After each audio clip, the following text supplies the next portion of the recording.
Hello my dear students, welcome back to learn easily channel. ಈಗ ಈ ವಿಡಿಯೋದಲ್ಲಿ ನಾವು ಓ ಹೆನ್ರಿ ರವರು ಬರೆದಿರ್ತಕ್ಕಂತಹ ಸ್ಪ್ರಿಂಗ್ ಟೈಮ್ ಎಂಬ ಒಂದು ಲವ್ ಸ್ಟೋರಿಯನ್ನು ನಾವು ಕನ್ನಡದಲ್ಲಿ ಕಲಿಯೋಣ. ಇಲ್ಲಿ ಓ ಹೆನ್ರಿ ಅಂತಕ್ಕಂತಹ ಒಂದು ಕಾವ್ಯನಾಮದಿಂದ ಪರಿಚಯ ಆಗಿರತಕ್ಕಂತಹ ಪೊಯೆಟ್ ವಿಲಿಯಂ ಸಿಡ್ನಿ ಪೋರ್ಟರ್, ಇವರು ಅಮೇರಿಕದ ಒಬ್ಬ ಲೇಖಕರಾಗಿದ್ದಾರೆ. ಬಹಳಷ್ಟು ಸಣ್ಣ ಕಥೆಗಳನ್ನು ಬರೆದಿರ್ತಾರೆ. ಇಲ್ಲಿ ಅವರು ಸುಮಾರು 300ಕ್ಕೂ ಹೆಚ್ಚಿನ ಸಣ್ಣ ಕಥೆಗಳನ್ನು ಪಬ್ಲಿಷ್ ಮಾಡಿದ್ದಾರೆ. ಅವರ ಕಥೆಗಳಲ್ಲಿ ಒಂದು ರೀತಿಯ ರಿಯಲಿಸ್ಟಿಕ್ ವಿವರಗಳಿರುತ್ತೆ ಮತ್ತು ಅವರು ಒಂದು ಕೊನೆಯ ಒಂದು ಕ್ಲೈಮ್ಯಾಕ್ಸನ್ನು ತುಂಬ ಇಂಟ್ರೆಸ್ಟಿಂಗ್ ಆಗಿ ನೀಡಿರ್ತಾರೆ.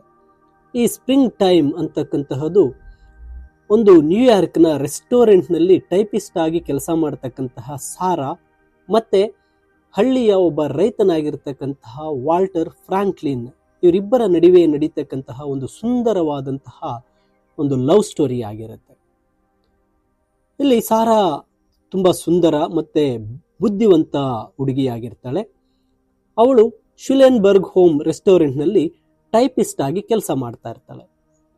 ಅವಳ ಒಂದು ರೂಮ್ ರೆಸ್ಟೋರೆಂಟ್ ಪಕ್ಕದಲ್ಲೇ ಇರತಕ್ಕಂತಹ ಒಂದು ಕೆಂಪು ಇಟ್ಟಿಗೆಯಿಂದ ಕಟ್ಟಿರ್ತಕ್ಕಂತಹ ಒಂದು ಬಿಲ್ಡಿಂಗ್ನಲ್ಲಿರುತ್ತೆ. ಅವಳು ಪ್ರತಿದಿನ ರೆಸ್ಟೋರೆಂಟ್ನ 21 ಏನು ಟೇಬಲ್ಸ್ ಇರುತ್ತೆ, ಆ ಟೇಬಲ್ಗಳಿಗೆ ಮೆನ್ಯೂ ಕಾರ್ಡ್ಗಳನ್ನು ಮತ್ತು ಬಿಲ್ಲುಗಳನ್ನು ಟೈಪ್ ಮಾಡಿ ಕೊಡಬೇಕಾಗಿರುತ್ತೆ. ಅವಳು ನಿಧಾನವಾಗಿ ಟೈಪ್ ಮಾಡಿದರೂ ತನ್ನ ಕೆಲಸವನ್ನು ತುಂಬ ಅಚ್ಚುಕಟ್ಟಾಗಿ ಮತ್ತು ಸಂತೋಷದಿಂದ ಮಾಡ್ತಾ ಇರ್ತಾಳೆ. ಆಕೆಯ ಕೆಲಸದಿಂದ ಸಂತೋಷಗೊಂಡ ಆ ರೆಸ್ಟೋರೆಂಟ್ ಮಾಲೀಕ ಶುಲೆನ್ಬರ್ಗ್ ಪ್ರತಿದಿನ 3 ಹೊತ್ತಿನ ಊಟವನ್ನು ಅವಳ ಕೋಣೆಗೆ ಕಳಿಸಲು ಒಪ್ಪಿರ್ತಾನೆ. ಅವಳ ಜೀವನ ಆರಾಮದಾಯಕವಾಗಿರುತ್ತೆ. ಸಾರಾ ಅಷ್ಟೇನು ಸಂತೋಷವಾಗಿ ಇರೋದಿಲ್ಲ. ಕಳೆದ ವರ್ಷ ಬೇಸಿಗೆಯಲ್ಲಿ ಅವಳು ಹಳ್ಳಿಗೆ ಹೋಗಿದ್ದಾಗ ವಾಲ್ಟರ್ ಫ್ರಾಂಕ್ಲಿನ್ ಎಂಬ ಒಬ್ಬ ರೈತನನ್ನು ಪ್ರೀತಿ ಮಾಡಿರ್ತಾಳೆ. ಅವರಿಬ್ಬರು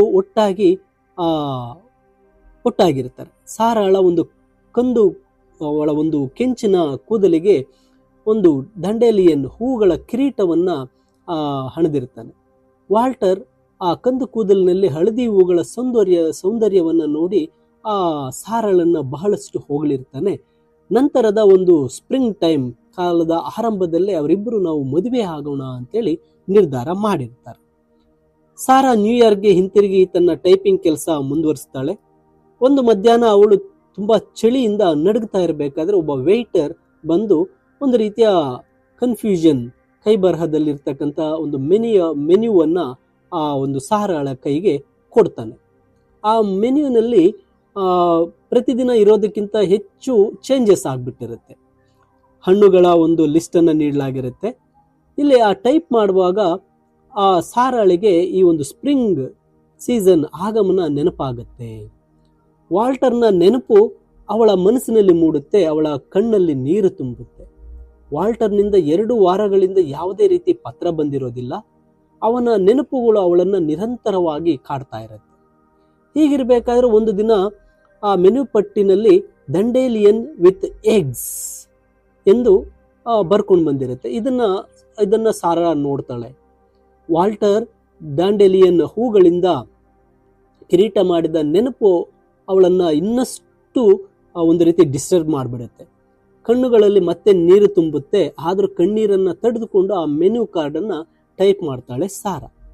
ಸಂಜೆ 6 ಗಂಟೆಗೆ ವೇಟರ್ ಅವಳಿಗೆ ಊಟ ತಂದು ಟೈಪ್ ಮಾಡಿದ ಮೆನ್ಯೂ ತೆಗೆದುಕೊಂಡು ಹೋಗ್ತಾನೆ. ಅವಳು ಬೇಸರದಿಂದ ಊಟ ಮಾಡಿ ನಂತರ ಓದಲು ಕುಳಿತುಕೊಳ್ತಾಳೆ. ಆಗಲೇ ಹೊರಗೆ ಆ ಬಾಗಿಲಿನ ಒಂದು ಯಾರೋ ಕಾಲಿಂಗ್ ಬೆಲ್ ಮಾಡ್ತಾ ಇರ್ತಕ್ಕಂಥದ್ದು ಕೇಳಿಸುತ್ತೆ. ಆಗ ಆ ಒಂದು ಮನೆಯ ಒಬ್ಬ ಓನರ್ ಬಂದು ಬಾಗಿಲು ತೆರೆದಾಗ ಆ ವಾಲ್ಟರ್ ಫ್ರಾಂಕ್ಲಿನ್ ಸಾರಾಳನ್ನು ಹುಡುಕಿಕೊಂಡು ಬಂದಿರುವುದು ಗೊತ್ತಾಗತ್ತೆ. ಇದನ್ನು ಕೇಳಿದ ಸಾರಾ ತಕ್ಷಣ ಹೊರಗಡೆ ಓಡಿ ಹೋಗಿ ಯಾಕೆ ಪತ್ರ ಬರೀಲಿಲ್ಲ ನನಗೆ ಅಂತ ಕೇಳ್ತಾಳೆ. ವಾಲ್ಟರ್ ಒಂದು ವಾರದ ಹಿಂದೆನೇ ನ್ಯೂಯಾರ್ಕ್ಗೆ ಬಂದಿರ್ತಾನೆ. ಅವನು ಸಾರಾಳ ಹಳೆಯ ಒಂದು ಅಡ್ರೆಸ್ಗೆ ಹೋಗಿದ್ದ. ಆದರೆ ಅವಳು ಮನೆ ಬದಲಾಯಿಸಿದ್ಲು. ಅವಳು ತಾನು ಪತ್ರ ಬರೆದಿದ್ದೆ, ಆದರೆ ಅದು ಅವನಿಗೆ ತಲುಪಿಲ್ಲ ಅಂತ ಹೇಳ್ತಾಳೆ. ಸಾರಾಳನ್ನು ಹುಡುಕುವಾಗ ವಾಲ್ಟರ್ ಅದೇ ಸಂಜೆ ಆ ರೆಸ್ಟೋರೆಂಟ್ಗೆ ಹೋಗಿರ್ತಾನೆ. ಅವನು ಟೈಪ್ ಮಾಡಿರ್ತಕ್ಕಂಥ ಮೆನ್ಯೂ ಕಾರ್ಡನ್ನು ನೋಡಿದಾಗ ಅದರಲ್ಲಿ ಕೆಲವು ಕ್ಲೂಸನ್ನು ಆತ ಗಮನಿಸ್ತಾನೆ. ಸಾರಾ ಟೈಪ್ ಮಾಡಿರ್ತಕ್ಕಂತಹ ಒಂದು ಲೆಟರ್ನಲ್ಲಿ ಆಕೆ ಕೆಲವು ಕ್ಲೂಸನ್ನು ಇಟ್ಟಿರ್ತಾಳೆ. ಅದನ್ನು ಗಮನಿಸ್ಕೊಳ್ತಾನೆ. ಆತ ವಾಲ್ಟರ್ ತಕ್ಷಣ ಆ ಓನರ್ನ ಬಳಿ ಹೋಗಿ ಸಾರಾಳ ಒಂದು ಅಡ್ರೆಸ್ಸನ್ನು ಕೇಳ್ತಾನೆ. ಆ ಮೆನ್ಯೂನ ಕಾರ್ಡ್ನಲ್ಲಿ ಸಾರಾ ಟೈಪ್ ಮಾಡಬೇಕಾದ್ರೆ ವಾಲ್ಟರ್ನ ಹೆಸರಿನ ಮೊದಲ ಅಕ್ಷರ W ಅಕ್ಷರವನ್ನು ಸ್ವಲ್ಪ ಮೇಲೆ ಟೈಪ್ ಮಾಡಿರ್ತಾಳೆ. ಮೆನುವಿನ ಒಂದು ರೈಟ್ ಸೈಡ್ ಒಂದು ಕಾರ್ನರ್ನಲ್ಲಿ ಎರಡು ಒಂದು ವಸ್ತುಗಳು ಏನು ಅವರು ಅಡಿಗೆ ಮೆನ್ಯೂ ಅಡಿಗೆಗಳ ಹೆಸರುಗಳ ಮಧ್ಯದಲ್ಲಿ ಒಂದು ಕಣ್ಣೀರಿನ ಹನಿ ಬಿದ್ದಿರುತ್ತೆ. ಮತ್ತೆ dearest Walter with hard boiled egg ಅಂತ ಟೈಪ್ ಮಾಡಿರ್ತಾಳೆ. ಇದು ಪ್ರೇಮದಿಂದ ತುಂಬ ಡಿಸ್ಟರ್ಬ್ ಆಗಿರ್ತಕ್ಕಂತಹ ಸಾರಾ ಟೈಪ್ ಮಾಡಿದ್ದಕ್ಕೆ ಒಂದು ಸ್ಪಷ್ಟವಾದಂತಹ ಕ್ಲೂ ಆಗಿತ್ತು. ಸೊ ಇದನ್ನು ನೋಡಿದಂತಹ ವಾಲ್ಟರ್ ಅದನ್ನು ಗಮನಿಸ್ತಾನೆ. W ಅಕ್ಷರ ಅದರ ಜೊತೆಗೆ ಎರಡು ಒಂದು ಡಿಶ್ ನೇಮ್ಗಳ ಮಧ್ಯೆ ಆ ಕಣ್ಣೀರನ ಹನಿಯನ್ನು ನೋಡಿದಾಗ ಇವಳು ನಿಜವಾಗಲೂ ಸಾರಾಳೆ ಇರ್ತಾಳೆ ಅಂತ ಹೇಳಿ ಆ ಒಂದು ಹೋಟೆಲ್ ಓನರ್ನ ಕಡೆಯಿಂದ ಸಾರಾಳ ಅಡ್ರೆಸ್ಸನ್ನು ಪಡೆದು ವಾಲ್ಟರ್ ಏನು ಮಾಡ್ತಾನೆ, ಸಾರಾಳ ಕೋಣೆಗೆ ತಲುಪ್ತಾನೆ. ಇಬ್ಬರಿಗೂ ಇದು ದೇವರು ಕರುಣಿಸಿದಂತಹ ಒಂದು ವರವಾಗಿರುತ್ತೆ. ನೋಡಿ, ಇದು ಸ್ಪ್ರಿಂಗ್ ಟೈಮ್ನ ಒಂದು ಸಮರಿ ಆಗಿರುತ್ತೆ. ಮೈ ಡಿಯರ್ ಸ್ಟೂಡೆಂಟ್, ON ಅವರ ಇನ್ನೂ ಹಲವಾರು ಕಥೆಗಳ ಒಂದು ಕನ್ನಡದ ವಿವರಣೆಯನ್ನು ನಾನು ನನ್ನ ವಿಡಿಯೋ ಚಾನಲ್ನಲ್ಲಿ ಪಬ್ಲಿಷ್ ಮಾಡಿರ್ತೇನೆ. ಈ ಒಂದು ಸ್ಟೋರಿ ನಿಮಗೆ ಇಷ್ಟ ಆದರೆ ಲೈಕ್ ಮಾಡಿ, ನಿಮ್ಮ ಫ್ರೆಂಡ್ಸ್ಗೆ ತಪ್ಪದೆ ಶೇರ್ ಮಾಡಿ, ಲರ್ನ್ ಈಸಿಲಿ ಚಾನಲ್ಗೆ ಸಬ್ಸ್ಕ್ರೈಬ್ ಮಾಡ್ಕೊಳ್ಳಿ. ಹಾಗೆ ಈ ಒಂದು ತಪ್ಪದೆ ಎಲ್ಲ ವಿಡಿಯೋಗಳನ್ನು ನೋಡಿ ನಿಮಗೆ ಯಾವುದಾದ್ರೂ ಪೊಯಮ್ಸ್ ಮತ್ತು ಸ್ಟೋರೀಸ್, ಸಮರೀಸ್, ನಾವೆಲ್ಸ್, ಸಮರೀಸ್ ಕನ್ನಡದಲ್ಲಿ ಬೇಕಾಗಿದ್ದರೆ ನನಗೆ ಕಮೆಂಟ್ ಮಾಡಿ ತಿಳಿಸಿ ಅಂತ ಹೇಳ್ತಾ ಇನ್ನೊಂದು ವಿಡಿಯೋದಲ್ಲಿ ಮತ್ತೆ ನಾವು ಭೇಟಿಯಾಗೋಣ. ಎಲ್ಲರಿಗೂ ಧನ್ಯವಾದಗಳು.